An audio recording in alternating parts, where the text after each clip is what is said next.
Three, two, one. Hello, everybody, and welcome to a third and final Giro d'Italia preview. My name is Jesper Anker, and as always, I'm joined by my good pal David Hunter. How are you, David? Yes, ready for this. So far, how would you rate this year's Giro d'Italia from a scale from 1 to 10, where 1 is the Abu Dhabi Tour and 10 is last year's Vuelta a España? Say about 7. It's been good. I've enjoyed it. And not many really boring, dull stages. Sprint stages have been shared about between Kittel and Greipel. Ulysses got a couple of stages. If you're a fan of Breakaways, this has been the race for you. And Chavez's win the other day was special. Who is a fan of Breakaways? People who bet. Yeah, I was going to say, it'll take a madman because it's so boring to watch. And get big odds. Hoping that this week the GC riders really start going crazy. That's the one thing we've not really had yet. Obviously, the other day when Chavez won, that was a kind of GC explosion, but looking for lots more riders going pop this week. See, I'm looking at the second week, and everything looks normal until we get to a certain Filiferov. How come nobody predicted that would happen on the time trial? We were all talking about Nibali, Chavez, Kreuzweg. Where did this guy come from? Russia. That is a correct answer. 2 riders in the top 4. And fierce enough would have been higher up if it wasn't for the Tinko's master plans. You're thinking something smells fishy there. Yeah, I don't know what happened there. Filiferov was actually a good rider in the under-23 races. Louis Verweke of Lotto Soudal actually went out of his way to defend Filiferov, saying that he was actually a quality rider. And when Verweke calls you a talented rider, that's when you know you got something in the tank. The week 2, if we look at our last preview, you were riding Ulysses, Greipel was right. We looked at Chavez was there. That was actually a good stage to watch. That's probably the best stage so far of the Giro d'Italia. Would you agree? Oh, yeah. Really good. And looking forward to the third week, which we're going to preview today. There's some good stages. Let's start with stage 16. How is this stage going to pan out? This is the beauty of a Grand Tour. If this was a one-day race, you would look at it, 2 Cat 2 climbs, a Cat 3 climb, nothing really to worry about there. It's 132 kilometres long, and that's incredibly short, which is begging for attack and riding. And we have a long downhill, almost 50k into the bottom of the first climb. Now, it's only Cat 2, but it's 14.8 kilometres at 6.5%, which is long and tough. Coming straight after a rest day, you're never sure how the body's going to respond. So that will not be nice. Then we've got a descent straight into the second climb, which is even harder, 10.2 kilometres at 7.4%. But you're talking about the opening kind of 8-9 kilometres being at 8%. So that really should be Cat 1 as well.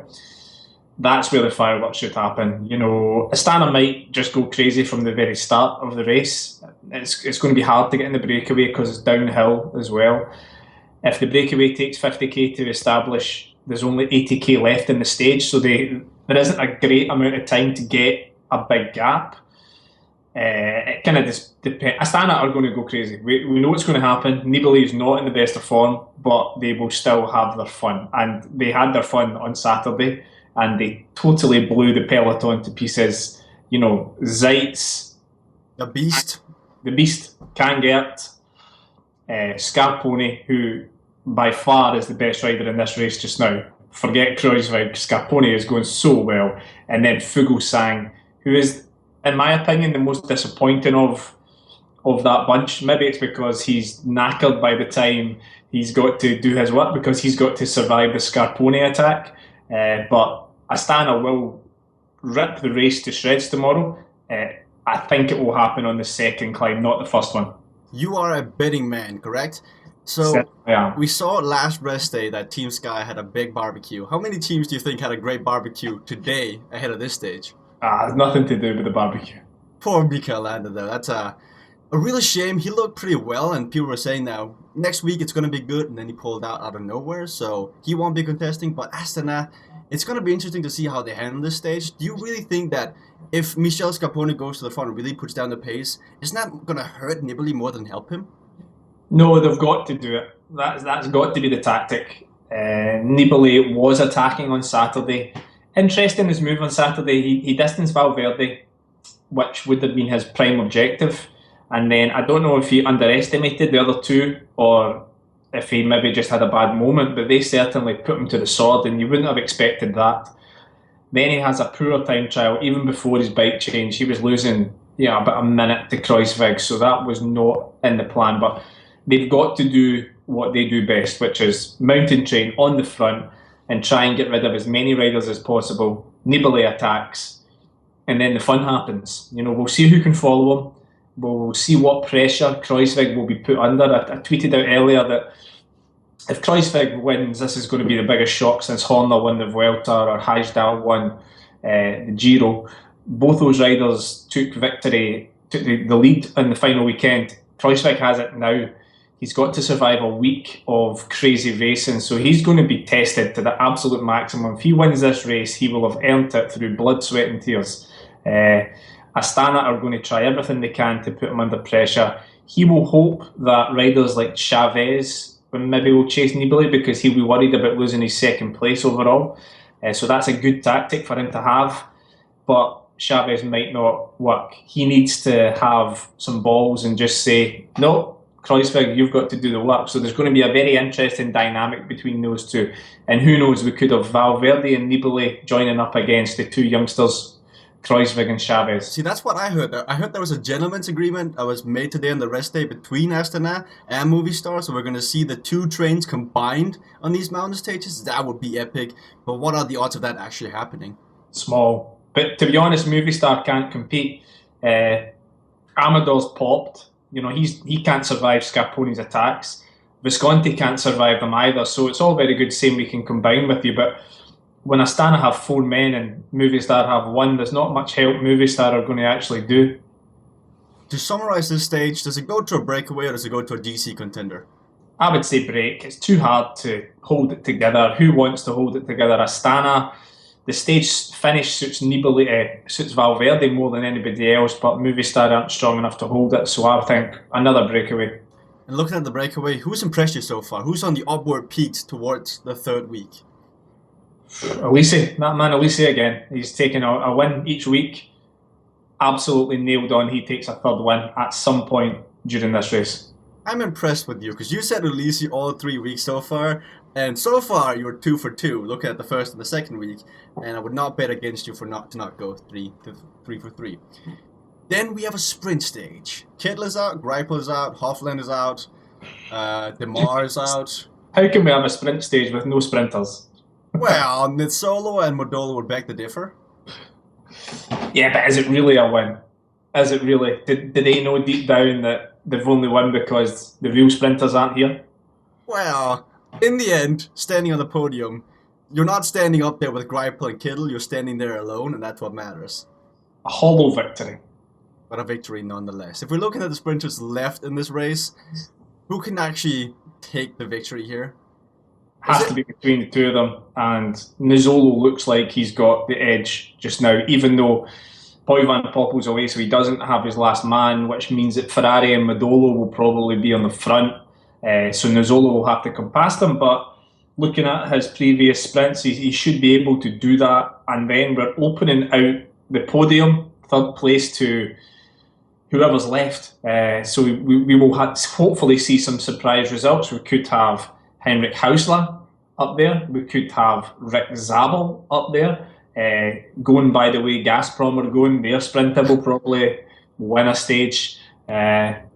So we'll just have to wait and see. But the podium certainly opens up because most of the sprinters are no longer here. I'm looking further down. Porsev so far of Katusha, he's been impressive together with his teammate Tasevich, but we also saw what Team Castanat did on the team time trial the other day.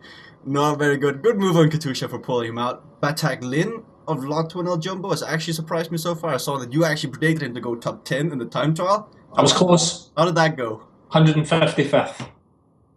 Wow. Close. And so it's going to be a good stage. What are the odds of it actually coming down to a sprint stage? Because we could see a breakaway go with only 2 big teams left pacing it down, and one of them is Lamprey. It could go wrong. It really could. but they'll probably get help. Like Bardiani will probably chase because Colbrelli will fancy it. I don't see them screwing it up. It's too easy a day to control. Trek and Lamprey will join forces. And yeah, a 95% sprint. Which horses are you betting on? Nizzolo that day. I'll have to agree with you again on that one. And then we have a stage. We mentioned Ulisi before. He won a similar stage already here, where he attacked away and followed up with, I think it was Amador and Jungles. He was up there in the GC for a long time as well. I believe he was 11th in the big mountains before he decided to sit off. What are the odds of him going here and taking 4 stages of the Giro? It's high again. I mean, the Cat 2 climb at the end is fairly brutal though. I don't see him surviving with the GC riders. If he's going to do something, he'll have to do what he did in one of his previous wins where he attacks early. The climb is 4.5 kilometres at over 10%, which, you know, that's just craziness. It's got a 17% maximum, and then we have a short descent down into the finish line. So more than likely that will be a GC day. The GC teams will control that. There's nothing really before the final climb, so they can keep the lead short and set up a kind of battle royale.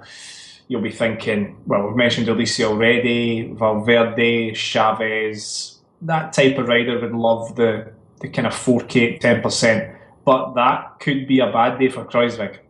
You also have to look at the length of the stage. 240 kilometers in the 3rd week of the Giro d'Italia with a high chance of rain. What are the organizers thinking? This is madness. And it's a bit of a snore fest, to be honest, the stage until the very end.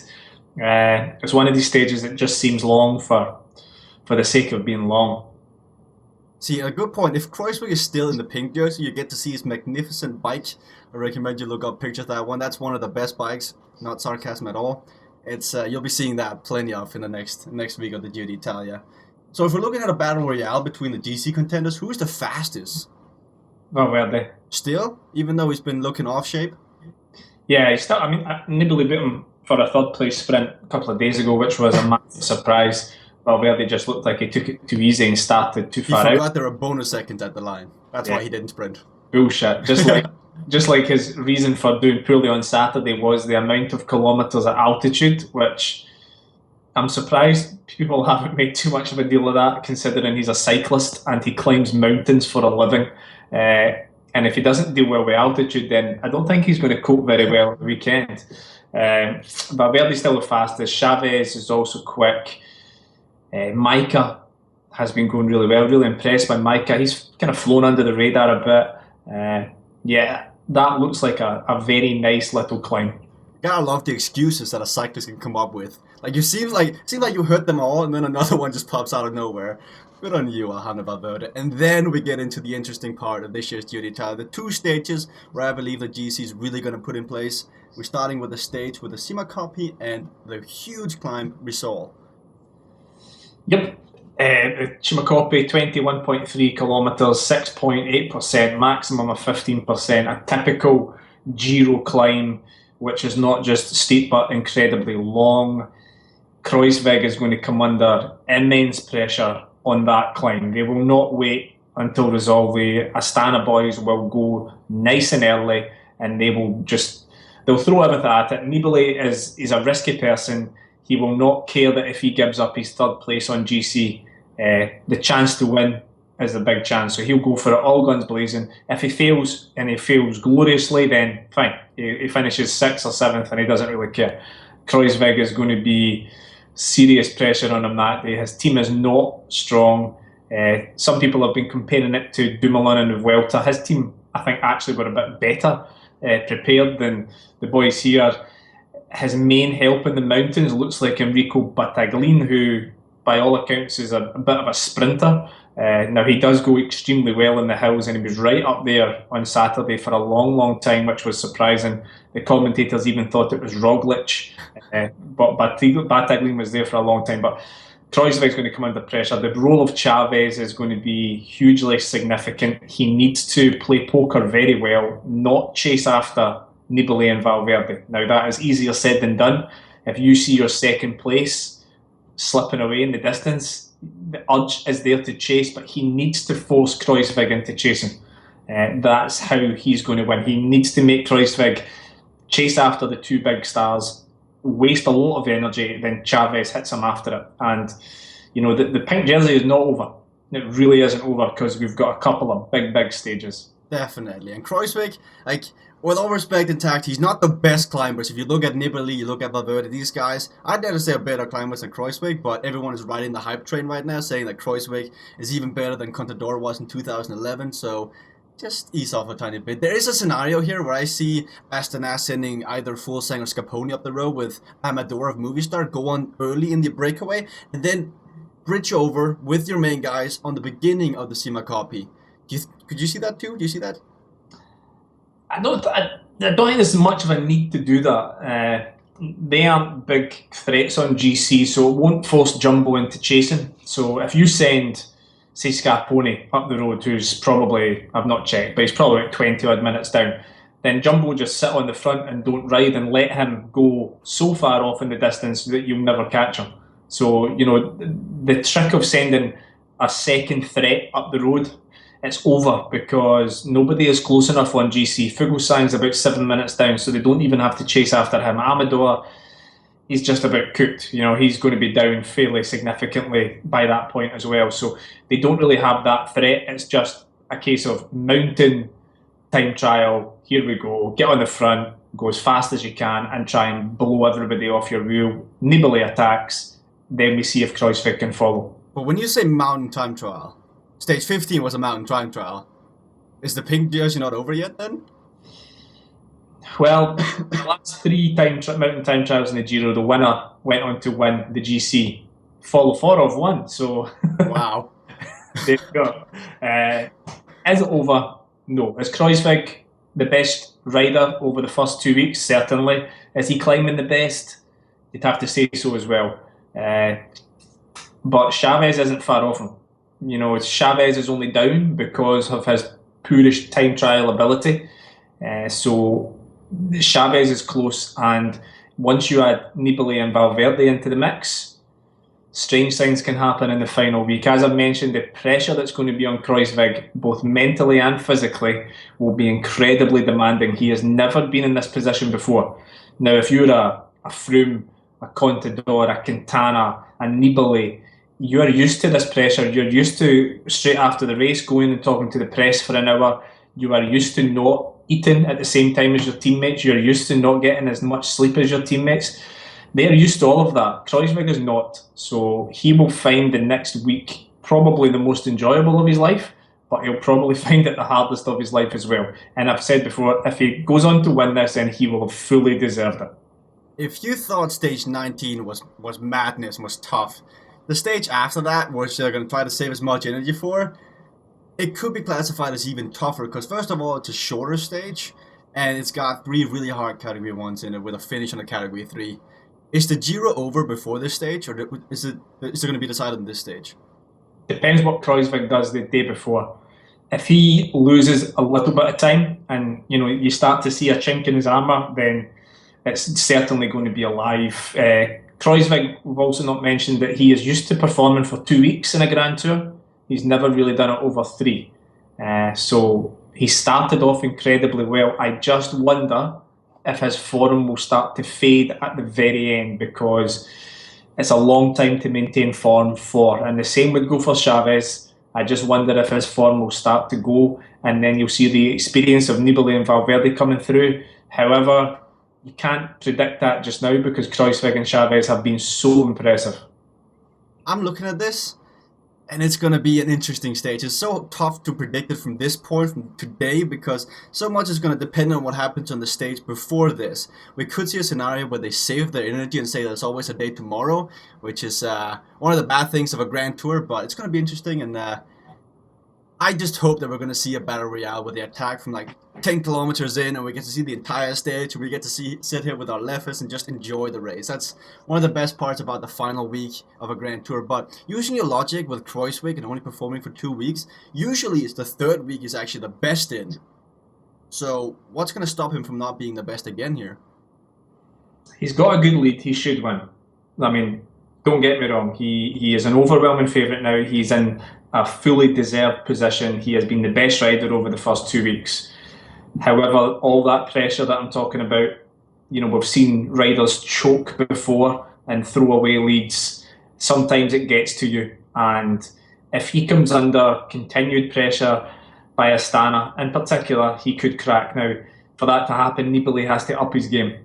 He won't put Kruijswijk under pressure at his current level of form. He needs to find something extra. Valverde is not going to beat Kruijswijk. No way. So it's either Nibali or it's Chavez. Chavez is the man who's in the armchair position. He just needs to stay strong and not follow Nibali. He's got to play that card. Now, I hope the boys at Orica drum it into him. You let Kruijswijk work. You do not follow Nibali, no matter what Kruijswijk does. And then we could see the little Colombian go and taking the pink jersey. As a side point, who wins this stage, a breakaway or a GC contender? Breakaways have a good record taking the final stage in Giro, in the Giro. They don't have a good record in the Tour. The Tour final stage is usually won by the GC favourite, but the Breakaway has a good chance. You'll remember Bongiorno getting pushed off his bike. The Rogers one? Yeah. When Rogers won, so do not be surprised the Breakaway survives. And there are a couple of riders in this peloton who've actually won big Giro stages before. Igor Anton would be one of them, who won one of the hardest stages of the Giro a few years ago. There are so many talented riders, talented climbers in the Breakaway. You see them every day. Alessandro De Marchi is sure to win a stage at some point, but he will be saving himself for these kind of big mountain top finishes. Anton, who I've mentioned, Tim Vellens is going well and being aggressive. Canego has been so impressive in the King of the Mountains competition. It would be lovely to see him go in and turn back the years and win a stage as well. Visconti, another name to add to that list, looked strong the other day. I think actually he fractured a rib or something when he crashed on top of that climb, so it's really a shame, but the fact that he finished that stage in second position as well, what a ride from him. The final day last year was won by Ilio Kais in front of Luke Durbridge. That's not often you see that in the final stage of a Grand Tour. Certainly isn't, and that was due to good old Lamprey making an absolute mess of things. I love when Lamprey's at the front of the peloton. You never know what's going to happen. You sit there, you're like hoping they mess up, and most of the time they do. Are we looking at a sprint or a breakaway? Sprint. Yeah. I mean, they can't mess it up twice. But, I mean, if the unspeakable happens, that Modelo and the Solo fall outside of the time limit, what happens on a stage like this? Oh, roll the dice and just see what happens. Yeah, it can't be a breakaway 2 years on. See, there was actually the other day on a tough mountain stage, there were rumors, or there was talks about Nisolo was actually outside the time limit. And so that would only have left Modelo left, and that would have been interesting to see if he could actually live up to the expectation on his shoulders. Now we're going to move on to the star section. Today we're only going to do stage hunters as the GC. It's down to perhaps a 4-horse battle, so we'll do that when we get there. But before I actually move into the star section, I'd just like to thank Road and Mud on Twitter for this awesome cascade from Casestepan. Thank you guys very much. They ran a competition on Twitter named #WhyILoveCycling, and Road and Mud, you're the reason why I love cycling. Go give them a follow. They have 8,000 followers. They mainly tweet in Spanish, and David is very upset that he did not get anything. So if you're watching this, get in contact with him, and maybe you can send him a beer or something to cheer him up. Don't want it. That's code for saying I want it, but I have too much pride to say I do want it. They've made their choice who their favourite is. That's it. I mean, you can't blame it. It's tough to compete with this. Let's get to the star section. So, stage hunters, 1-star riders, David, go. Tim Vellens, Alessandro De Marchi, Sebastian Henao. Sebastian Henao. That's a name we haven't mentioned yet. Yeah, he was going well the other day when Nieve won. Sky will just go for breakaway every day. Henao is a very talented young climber and could prosper on some of the mountain stages. I have gone with Rein Terame as my 1-star rider. He actually, after he finished Romandy, he said that he's peaking for the 3rd week of the Giro. And if you look at his time trial the other day, he's actually looking like he's peaking for it. He's actually deleted that tweet since then. So maybe playing poker games, just not letting too much out. I went looking for the tweet so I can show it to you guys today, but he deleted it. So Rein Terame, a guy I expect maybe get a mountain victory here. Sergei Fiercenov, He's a guy who's going to go in the breakaway. If you can, I mean, Russians victory, it kind of goes hand in hand these days in the Giro d'Italia. And then Sasha Modolo at 1-star rider. He's going to finish top 3 on the 1 sprint stage and the final sprint stage. Look out for them. 2-star riders. Esteban Chavez, Giacomo Nizzolo, and Sasha Modolo. Yeah, pretty self-explanatory on that one. I have actually put Steven Kruijswijk in my 2-star list, as I doubt he's actually going to be able to win a stage, because he's gonna be struggling to just defend his jersey the entire way through this 3rd week.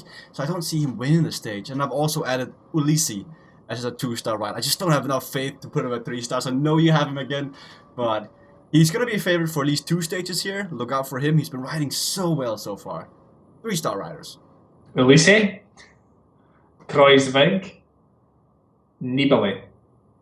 And so that begs the question, why have you left Valverde off your list this time? Last time was due to just accident, but No, this it wasn't. time... No, it wasn't. He didn't win a stage, so clearly it was through... Let's fall back the tape and say, why have you not put him on the list? So I'm fed up of Valverde. So many stages have suited him. Movistar have not really chased it for him. They've put Visconti up the road. They've let Amador attack. I'm fed up with Valverde. He's just not going to win a stage of this race. he could have left with at least 10 stage victories, and then look at this, and he's going to leave the Giro with none. First ever Giro, perhaps also last ever Giro for Alejandro Valverde, but talk me through the other 3-star picks. Ulissi, then you have Nibali, and I believe it was Chavez? Kruijswijk. How does Kruijswijk win a stage here? Final stage. If he is still in the lead, it will be a show of force. It will be a good old-fashioned, I'm the boss, I'm taking the GC and I'm winning the last stage. A real message that gets sent out. Nibali's done it in the past. You know, the riders who win a Grand Tour, they almost find it insulting if they also don't win a stage. So if Kruijswijk remains in pink up towards that final day, expect to see a big show from him. I just don't see it. I mean, it might be my ignorance, but from the get-go, I doubted Steven Kruijswijk. From the very first preview, you had Kruijswijk at 1 star. I had Ryder Hesjedal, see how that turned out, but I just don't see how Steven Kruijswijk wins this. I'll be pleasantly surprised if he does go on to win a stage, but my 3-star riders, Esteban Chavez, I think he's actually the strongest climber at this race so far. He's been very impressive. Vincenzo Nibali, just because he has to do something, and Astana winning a stage here, it's bound to happen eventually. And then Alejandro Valverde. He cannot leave this race without a victory. So many stages that fits him. And if you look at this, Ulissi has been so good. He's won 2 stages already. It could have been Valverde's victories if he actually rode like he wanted to win something. It's about time. Now maybe GC is a secondary concern. More of getting a stage win is primary concern now for Alejandro Valverde. And I think we're going to see him win a stage here. Now on to the GC prediction. Who do you think is going to win the overall and why? See, I still want to say Nibali, but my head is just screaming at me, stop being so bloody stupid. He clearly is not 100%. Is he suddenly going to find the magic formula over the rest day? Quite possibly. The fact that he rides for such a strong team, still just kind of, something in my head is saying he could do it. I'll go out on a limb and I'll say Chavez will go and do it. I've said before that I see Chavez, I think we said it in the actual overall preview a couple of weeks ago, that I see Chavez as a Grand Tour winner of the future. He has survived the time trials. He's only sitting 2 minutes down. Kruijswijk is going to be under all sorts of pressure. I agree with you. Chavez had looked the best climber in the race. So the little Colombian, let's say he's going to do it. That's going out on a limb. I think that the final 2 mountain stages, they're going to separate the Cubs from the Sharks, so I'm going to go with Vincenzo Nibali. There's just... I think, like, it's very logical that Kruijswijk is going to be in difficulty on those 2 stages. Those are very hard stages, and with no teammate whatsoever, where Nibali is going to be protected through the entire day. I think it was a fluke that he lost so much time in the 2nd week, and he's peaking for the 3rd week, and we're going to see Vincenzo Nibali take that back 2 minutes, I think it is, on Kruijswijk. All it takes is one bad day from Kruijswijk to lose it all. We saw it with Dumoulin last year in the Vuelta a España. I mean, you might be riding the fairy tale hype right now, but Steven Kruijswijk, He's bound to just flop at one point. I'm betting it all on the line here. I don't see him winning. It's not bound to flop. It's in my head he is. He looks so strong in the time trial. That's the other thing. That's your real judge. Man against clock, no teammates, nothing. And boy, was he the strongest of the riders who are challenging for GC. So as long as he can play it tactically correct and doesn't get too stressed out by everything that's happening this week, he should go on to win it. But as you've mentioned, is there a bad day in him? Is there a bad day in Chavez, who's still a young rider? They haven't experienced the pressure of leading and being second in a Grand Tour over 3 weeks. So we shall see if Nibali and Astana can apply the right pressure to make them pop. But Nibali has to step it up. See, you say the time trial was man versus time. I saw Nibali's case as being man versus spectator versus time. He was so unlucky with all the attention that he got. Like, you have to just say that was really unfortunate for him, because even when he had the mechanical, whatever it was, the spectator on the side of the road standing, like, clapping him in the face, like, the restraint it must have took to not just do that to his face. I loved Roberto Baggio. He looked like he's put on some weight since he's retired from playing football. On that note, ladies and gentlemen, that's been our Giro d'Italia previews. Go follow David on Twitter at CyclingMel. He's nearing 3,000 followers, I believe, and we're almost getting close to 10,000 followers. He's shaking his head, but he's going to get there eventually if all of you go over there and share the love. Thank you guys for watching. It's been a pleasure. We'll be back with, I believe it's the Criterium de Dauphiné just around the corner. That means it's tour time very soon.